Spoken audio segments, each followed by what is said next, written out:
ओम श्री विष्णुवे नमः।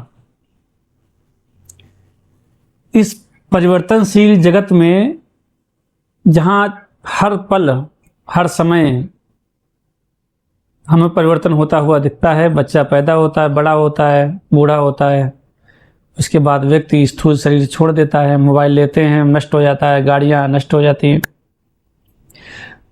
तो इस परिवर्तनशील जगत में जहाँ सब कुछ आपको परिवर्तन में दिखता है, माइक्रो सेकंड में भी चीज़ें बदलती हुई दिखती हैं, हो जाती हैं, लेकिन कुछ ऐसा है जो कभी नहीं बदलता, जो अनंत काल से जो नहीं बदला, अभी भी वही है, जो अनंत काल तक नहीं बदलेगा। एक रस जो विद्यमान है वो परमपिता परमात्मा श्री विष्णु जी हैं।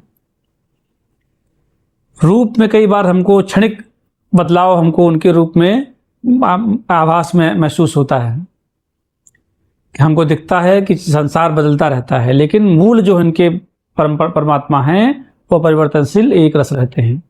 उदाहरण में बात करें तो जैसे आकाश को अगर हम शाश्वत माने तो बादलों, जब बादल काले होते हैं तो हमको काला दिखने लगता है, सफ़ेद बादल दिखते हैं तो सफ़ेद दिखने लगता है, कभी कभी नीला दिखने लगता है। सूर्य को शाश्वत माने तो बादल जब उसके आगे आ जाते हैं तो उसकी रोशनी कम दिखने लगती है, तेज कम महसूस होता है, लेकिन सूर्य वही है।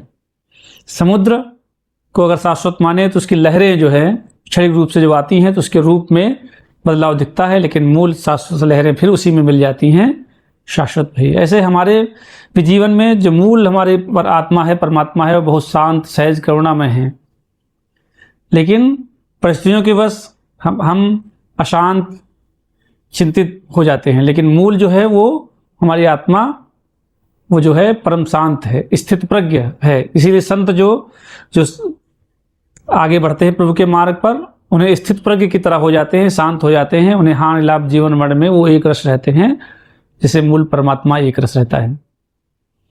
तो प्रभु के को शाश्वत मानकर हम भी उन्हीं के अंश मानकर, हमको जो हमारे आसपास जो बदलाव होते रहते हैं, जो हमारे जीवन में उतार चढ़ाव आते हैं, इनको क्षणिक मानकर एक रस जीवन जीने का प्रयास करना चाहिए।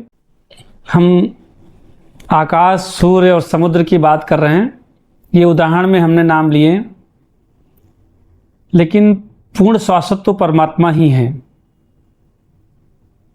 आज हम भगवान श्री विष्णु जी के शाश्वत नाम की पर बात कर रहे थे। हम सब उनके मार्ग बताए हुए मार्ग पर चलें। जय जय सीताराम।